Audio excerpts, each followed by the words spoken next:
श्री स्वामी समर्थ. स्वामी महाराजांच्या कृपेने तुमच्या मनातील सर्व चांगल्या इच्छा या लवकरात लवकर पूर्ण होत एवढीच स्वामींना मी प्रार्थना करते आणि आजच्या या नवीन व्हिडिओला सुरुवात करते. श्रावण सुरू होताच या 3 राशींवर भोलेनाथांची कृपा बरसणार. दुःख संकट वाटेतून होतील दूर. प्रचंड धन लाभाचा योग आहे. हिंदू पंचांगानुसार वर्षाचा 4था महिना हा श्रावणाचा असतो. हा महिना भोलेनाथांच्या पूजा अर्चनाचा मानला जातो. या महिन्यात एकमेकामागोमाग एक सणांच्या तिथी व शुभ मुहूर्त जुळून येत असल्याने धार्मिक दृष्ट्या श्रावण महिन्याला प्रचंड महत्त्व आहे. उत्तरेकडे विक्रम संवत्सर पंचांग पाळले जाते असल्याने तिथे एका महिना आधी श्रावण महिन्याचा प्रारंभ होतो. तर मराठी पंचांग शालिवाहन शकेनुसार श्रावण महिन्यानंतर सुरू होतो. यंदा पंचांगानुसार 5 ऑगस्टला श्रावण महिना सुरू होत आहे. तर श्रावण महिन्याची सुरुवात ही काही दिवस आधी म्हणजे 22 जुलैला होणार आहे. यंदाचा श्रावण महिना हा ज्योतिषशास्त्रानुसार सुद्धा खास असणार आहे. तब्बल 72 वर्षांनी श्रावणात आयुष्यमान व सिद्धियोग निर्माण होणार आहे. या कालावधीत भोलेनाथ काही राशींचे रक्षण करणार आहेत. शिवशंकर आज काहींना दुःख संकटावर मात करण्याची शक्ती देऊ शकतात. महादेवांच्या कृपेने धनी होणाऱ्या या 3 राशी कोणत्या आहेत ते आपण थोडक्यात पाहूया. त्यापूर्वी चॅनलवरती नवीन असाल तर चॅनलला सबस्क्राईब करा. तसेच श्री स्वामी समर्थ अशी कमेंट देखील करा. व्हिडिओ तुम्हाला माहितीपूर्ण वाटला तर व्हिडिओला लाईक करा. श्रावणात धनी होतील या 3 राशी. नंबर 1 कर्क रास. तर ज्योतिषशास्त्रानुसार कर्क राशीसाठी श्रावण शुभ असणार आहे. या कालावधीत कर्क राशींचे नशीब उजळणार आहे. तसेच कर्क राशीचा स्वामी आहे चंद्र, जो भगवान शिवशंकरांच्या फार जवळ मानला जातो. यामुळे चंद्राच्या राशीला भगवान शंकराचा आशीर्वाद लाभणार आहे.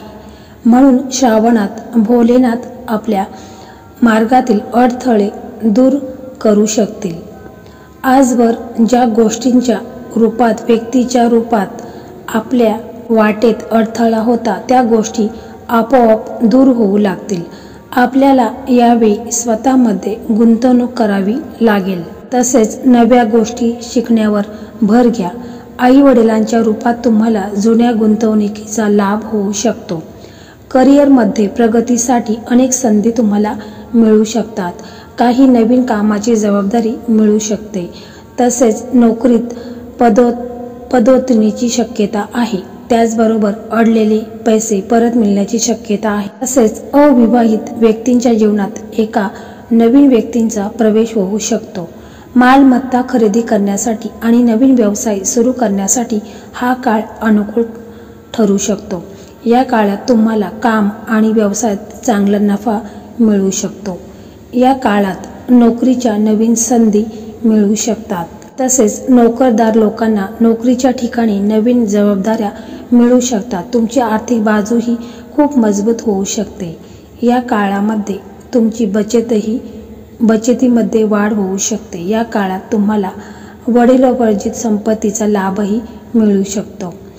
तसेच बघा, कुटुंबातील वातावरण आनंदी राहण्याची शक्यता आहे. कर्क राशीच्या व्यक्तींवर वर्षाच्या शेवटपर्यंत देवी लक्ष्मीची अपार कृपा असेल. या काळात अनेक शुभ परिणाम पाहायला मिळतील. आर्थिक समस्या दूर होतील. काळात अडलेली कामे पूर्ण होतील. आयुष्यात सुख समृद्धी वाढेल. तसेच कुटुंबासोबत प्रवास घडेल. नोकरीत पदोन्नती मिळण्याची दाट शक्यता आहे. आर्थिक परिस्थिती उत्तम राहील आणि कुटुंबात आनंदाचे वातावरण असेल. कर्क राशींच्या मंडळीवर धनाच्या देवीची विशेष कृपा असेल.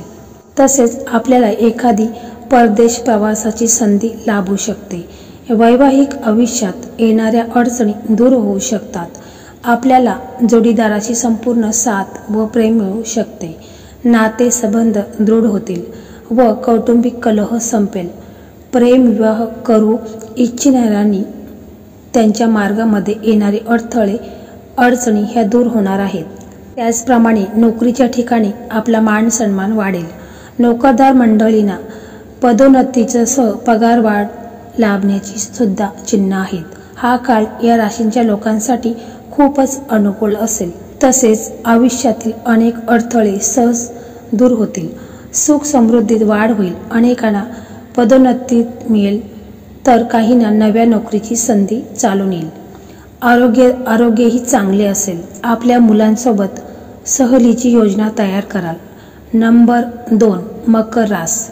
तर मकर राशीला भगवान शिवशंकरांची रासच मानली जाते। भगवान शंकराची विशेष कृपा व प्रेम या राशीला मिळतेच।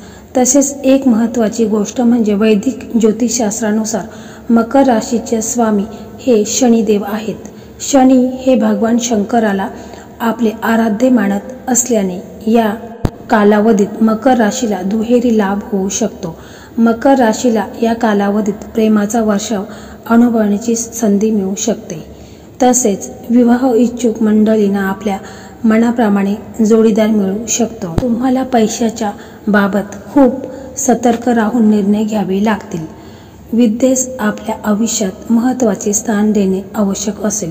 पती पत्नीच्या किंवा जोडीदाराच्या रूपात आपल्याला माता लक्ष्मीचा आशीर्वाद मिळू शकतो। अचानक आर्थिक लाभ होण्याची शक्यता आहे। यामुळे तुमची आर्थिक स्थिती सुधारण्याची शक्यता आहे। अविवाहितांना लग्नाचे प्रस्ताव येऊ शकतात। तुम्ही काम व्यवसायाच्या संबंधित कारणासाठी देश विदेशात प्रवास करू शकता। समोरच्याला ओळखण्याची कसब अंगी असू द्या, म्हणजे मनस्तापाची पाळी येणार नाही। विशेषतः आरोग्याची काळजी घ्या। गुरु मंगळ आपल्यावर विशेष कृपादृष्टीने पाहत आहे, त्यामुळे तूर्त चिंता नको। मंगळाच्या राशानंतर चांगले दिवस, चांगले क्षण जवळ येतील। तसेच अर्धवट राहिलेले शिक्षण पूर्ण होऊ शकते। संतती सुख प्राप्त होऊ शकते। गुंतवणुकीवर भर घ्या। मकर राशीच्या लोकांना चांगले दिवस पाहायला मिळू शकतात। आर्थिक लाभासह गोड बातमी तुम्हाला मिळण्याची शक्यता आहे। तसेच उत्पन्नाचे नवीन स्रोत निर्माण होऊ शकतात। तसेच व्यवसायामध्ये नवीन संधी देखील तुम्हाला मिळू शकते। या काळात तुमच्या आर्थिक स्थिती सुधारण्याची शक्यता आहे। करिअरमध्येही तुमची प्रगती होण्याची शक्यता आहे। जे नोकरी बदलण्याचा विचार करत आहेत त्यांच्यासाठी हा काळ शुभ ठरेल। धनलाभ होण्याची दाट शक्यता आहे। वाहनाचे सुख मिळण्याची शक्यता आहे। तुम्हाला जुन्या गुंतवणुकीतही फायदा होऊ शकतो। तुम्हाला भरपूर पैसे मिळू शकतात। जे लोक अविवाहित आहेत त्यांचे लग्न होण्याची शक्यता आहे। नंबर 3 कुंभ रास। तर ज्योतिषशास्त्रानुसार कुंभ राशीचा स्वामी सुद्धा शनिदेव आहे। शनीची कुंभ राशीवर विशेष कृपा आहे। मागील 1.5 वर्षापासून शनी महाराज हे कुंभ राशीतच भ्रमण करत आहेत।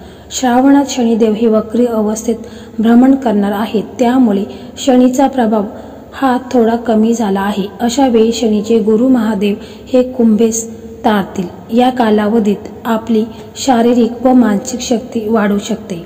संयम बाळगल्यास आपण समस्यावर मात करू शकता।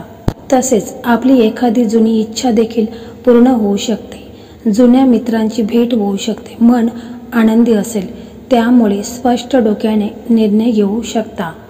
तसेच तुम्हाला कामाच्या ठिकाणी पदोन्नती व पगारवाढीस योग आहे। या काळात भौतिक सुखाची प्राप्ती होईल। नवीन कार्य सुरू करण्यासाठी अनुकूल काळ आहे। वैवाहिक जीवन सुखमय असेल। स्पर्धा परीक्षेची तयारी करणाऱ्यांनाही यशाचे गोड फळ लाभेल। अविवाहितसाठी लग्नाचे अनेक प्रस्ताव येतील। व्यवसायात तुम्हाला भरपूर फायदे होऊ शकतो। करिअर व्यवसायात यश आणि धनलाभ होण्याची शक्यता आहे। राजकारणाऱ्यांना मोठे पद मिळू शकते। नवीन नोकरीची ऑफर मिळू शकते। रखडलेले कामे मार्गी लागू शकतात। तसेच तुमचे उत्पन्नात वाढण्याची दाट शक्यता आहे। जर तुम्ही भागीदारीचा व्यवसाय करण्याचा विचार करत असाल तर तुम्हाला चांगला नफा मिळण्याची शक्यता आहे। यावेळी तुम्हाला अनपेक्षित आर्थिक लाभ देखील होऊ शकतो। तुमचा मान सन्मान व प्रतिष्ठा वाढण्याची शक्यता आहे। आयात निर्यातीच्या कामात आर्थिक लाभ होण्याची शक्यता आहे। अनावश्यक वस्तूंच्या खरेदीवर पैसे खर्च होऊ शकतात। जर बजेटचे पालन केले तर आर्थिक परिस्थिती चांगली राहील। तर मित्रांनो, अशा प्रकारे या 3 राशींचे भाग्योदय हे लवकरात लवकर होणार आहे। महादेवांची विशेष कृपा त्यांच्यावर होणार आहे, त्यांचे सुखाचे दिवस येणार आहेत। तर मित्रांनो, अशा प्रकारे आजचा हा व्हिडिओ होता। तर हा व्हिडिओ तुम्हाला कसा वाटला कमेंटमध्ये नक्की सांगा। व्हिडिओ आवडला तर व्हिडिओला लाईक करा, शेअर करा आणि चॅनलला सबस्क्राईब करा। धन्यवाद।